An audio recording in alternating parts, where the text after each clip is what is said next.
বিশেষ নেতাসকলৰ ভিতৰত এই মুছলপুৰৰ নেতা জিএম ডাঙৰীয়াই সবতকে মূৰ্খ। এই ক্ষেত্ৰত আমি এতিয়ালৈকে আমাৰ ওচৰত কোনো ইনফৰমেশ্যন নাই, কিন্তু আমি তেখেতসকল আমি মিডিয়াত পাইছোঁ যে BPF দল ত্যাগ কৰিছে।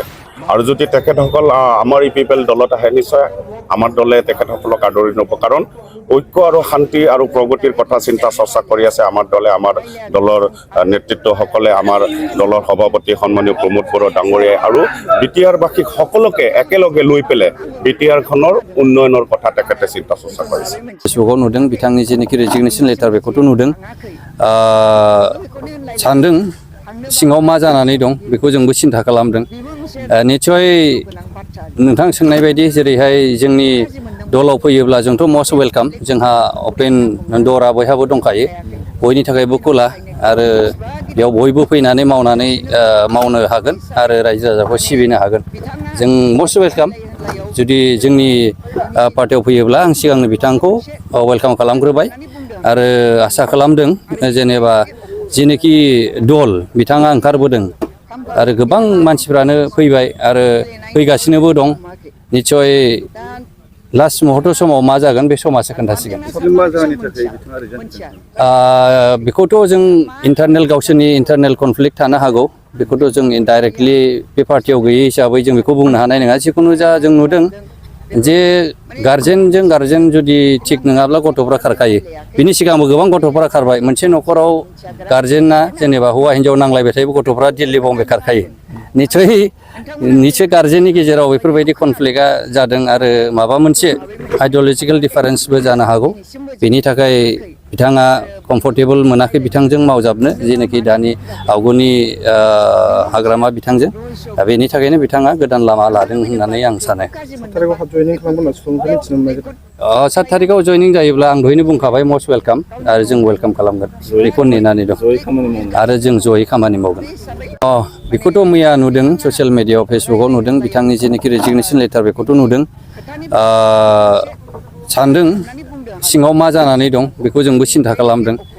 निश्चय नोंथां सोंनाय बायदि जेरैहाय जोंनि दलाव फैयोब्ला जोंथ' मस्ट वेलकाम, जोंहा अपेन दरा बयहाबो दंखायो, बयनि थाखायबो खुला आरो बेयाव बयबो फैनानै मावनो हागोन आरो रायजो राजाखौ सिबिनो हागोन। थांनाय 4 बोसोराव खाम्फा बरगयारी बिथांखौ जोङो बावनानैसो दंमोन। मोनसेबो मेल मिटिंआव बिथांखौ जोङो नुनो मोनाखै।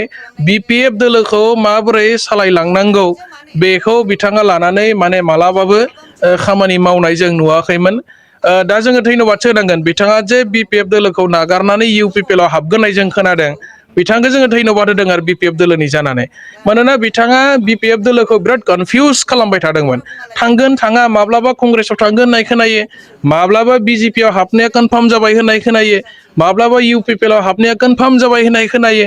बेबायदि माने बिराद मोनसे कनफिउजिं मोनसे स्टेटआव बिथाङा दङमोन आरो थांबाय होननानै जों मैया मोनसे लाइजाम मोनदों बिथांनिफ्राय आरो थांनायनि थाखाय जों बिथांखौ धन्यबाद होदों BPF दोलोनिफ्राय। मानोना बिथाङा बेबायदि कनफिउसआव थाबाय थास्लायस्लाय थाङोबा थाल्ला जायो आरोखि, जोंहाबो खामानि मावनो सुबिदा जायो। मोनसे खोथाखौ आङो साननानै आसुरित जादों जे आथिखालनि डिपुटि चिफ आरो BTR रेकर्डनि सिगनेटरि भैरबकुन्द समस्तिनि माने MCLA बा डिपुटि चिफ बिथां गबिन्द बसुमतारीनि जायगायाव गावखौ माने फैबाय थानाय समनि डिपुटि चिफ प्रजेक्ट खालामनानै UPPL राजखान्थि दोलाव हाबदों होननाय जों खोनादों आरोखि। खिन्थु थाखानाय डिपुटि चिफखौ बिथाङा रिप्लेस खालामनानै गावखौ सासे डिपुटि चिफ जागोन होननानै प्रजेक्ट खालामनानै हाबनाया बारा थिग जायासै नामा बिदि सानदों। मानोना अलरेडि गबिन्द बसुमतारी बिथाङा दंखायो आरो बिथाङा सासे सिगनेटरि लं टाइम मोनसे आन्दोलननि गेजेरजों नेता जाबोनाय मानसि। दा बिथांखौ थोंजों माने पलिटिकेल मार्डार खालामनोसो UPPL आव हाबबाय नामा? दोंना सानमाराखै आं मोनथिया रायलायनायबो जायाखै। दा मा ग्राउन्डआव बे खाम्फा बरगयारिया दस्रा दोलोआव जगदान खालामनायनि लाहार फाहार खालामदों बेखौ माने खोनानोसो मोनदों, खिन्थु आं डाइरेक्टलि बिथांजों रायलायाखै। रायलायाग्रा आं जेबो मिथियाग्रा, बेखायनो आंहा बुंनो गोब्राब आरोखि। दा खोनादों आंबो नोंथांमोना जेरै खोनादों आंबो बेबायदिल' खोनादों आरोखि। आङो बिथं भाबै मोनथिनोबो थाङाखै। दा दिनैसिमबो जिहेथु थाङाखै आरो बयबो बेखौनो होनलायलायदों थांनोबा मानो फिरफिलाखौ बिरहोबाय थादों, बेबो मोनसे रहस्य गोनां बाथ्रा आरोखि।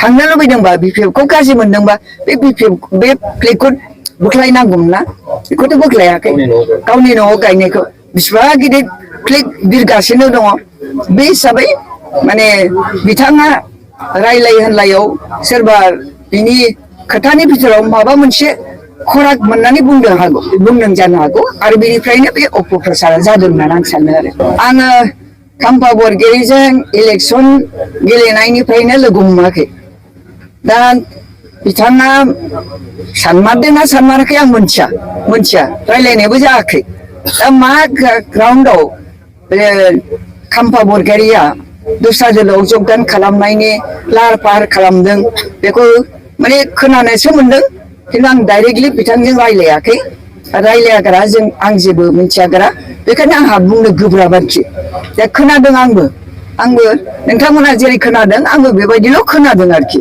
आङो बिथं भाबै मोनथिनोबो थाङाखै दा दिनैसिमबो जिहेथु थाङाखै आरो बयबो बेखौनो होनलायलायदों थांनोबा मानो फिरफिराखौ बिरहोबाय थादों बेबो मोनसे रहस्य गोनां बाथ्रा आरोखि थांनो लुबैदोंबा बिपिएफखौ गाज्रि मोनदोंबा बे बिपिएफ बे फ्लेगखौ बोख्लायनांगौमोन ना बेखौथ' बोख्लायाखै गावनि न'आव गायनायखौ बिसिबा गिदिर फ्लेग बिरगासिनो दङ बे हिसाबै माने बिथाङा रायलाय होनलायाव सोरबा बिनि खोथानि बिथोराव माबा मोनसे खराग मोननानै बुंदों जानो हागौ आरो बेनिफ्रायनो बे अपप्रचारा जादों होननानै आं सानो आङो खाम्फा बरगयारिजों इलेक्सन गेलेनायनिफ्रायनो लोगो हमाखै বাইদেউসকল চাব আজি ইয়াত মচুলপুৰত মানুহসকলে এজন ভাল মানুহ বুলি সাব্যস্ত কৰি এনেকুৱা ব্যক্তিক ভোট দি পেলাই EM বনালে কিমান দুখৰ কথা কিমান লাজৰ কথা সারা পৃথিৱী আজি জানে যে ব্ৰিটিছৰ নেতাসকলৰ ভিতৰত এই মচুলপুৰৰ নেতা EM ডাঙৰীয়াই সবতকে মূৰ্খ এই কথাটোতো সকলোৱে গম পাইছে মাঝে মাঝে হাতত বোতল লৈ পেলাই এই ক্লাবত মদ খাই নাফা দিছিলে তেনেকুৱা নাফাটো আমি দেখি এইটো ডাঙৰ মানুহৰ এজন নেতাৰ স্বভাৱ চৰিত্ৰ হ'ব পাৰে নেকি কেতিয়াবা নাতি হয় এইটো স্বভাৱ চৰিত্ৰ কেতিয়াবা মাছনা হয় সেইদিনা আকৌ মোবাইলত কি কৰিলে নিজৰ পুখুৰী বোলে ৭০ বিঘা হৈছে এই মাছটো কি কৰিব এই মাছটা কৰি পেলাই দিছিল मास्टर ना मास्टर बारायनो नै इदा बे टाइपनि दा बेबायदि मानसिफोरखौ जोङो लेखा बानायनानै जोंनि गावनि व्यक्तिगत सन्मान मान बेखौ गैखाला जोंनि हारिनि मानाबो गैलाबा बिटिसिनि खोथा बेबायदि मानसि তেনেকুৱা ব্যক্তি যদি ইএমটো যে মধ্যে যেতিয়া কালি পৰি প্ৰাইম মিনিষ্টাৰৰ লগত কথা পাতিব লাগিব নে নাই হোম মিনিষ্টাৰৰ লগত কথা পাতিব লাগিব নে নাই অসমৰ মন্ত্ৰীসকলৰ লগত কথা পাতিব লাগিব নে নাই তেনেকুৱা চৰিত্ৰৰ মানুহ তেনেকুৱা জ্ঞানৰ মানুহে যদি নেতাসকলৰ লগত কথা পাতিব লাগে তেতিয়াহ'লে আমি বিটিচি বাকী কি আশা কৰিব পাৰোঁ নাই একো নাপায় একোই নহয় जाबाय गोलाव बुंलाङो जायखिजाया दिनैहाय नोंथांमोनहा फैबाय जाय बिथांमोनहा BPF-आव जइन जागोन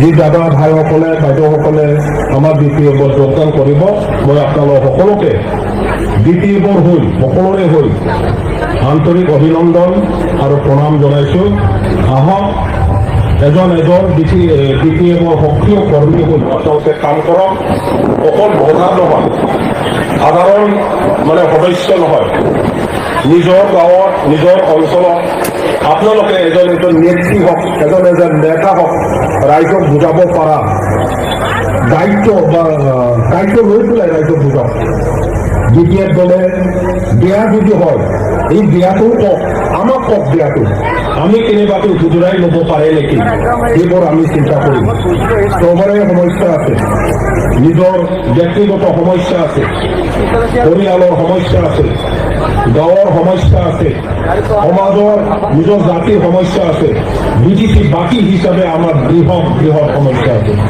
এই সমস্যাৰ লগত আমি সন্মুখীন হ'ব লাগিব আৰু ৰাজনৈতিকভাৱে যদি সমাধান কৰি লোৱাৰ এতিয়াৰ পৰা আমি আৰম্ভ যদি নকৰোঁ, কাম যদি নকৰোঁ, খালি কথাত যদি কৈ থাকে, তেতিয়াহ'লে অদূৰ ভৱিষ্যতত আমাৰ ল'ৰা ছোৱালীৰ ভৱিষ্যত অন্ধকাৰ হ'ব।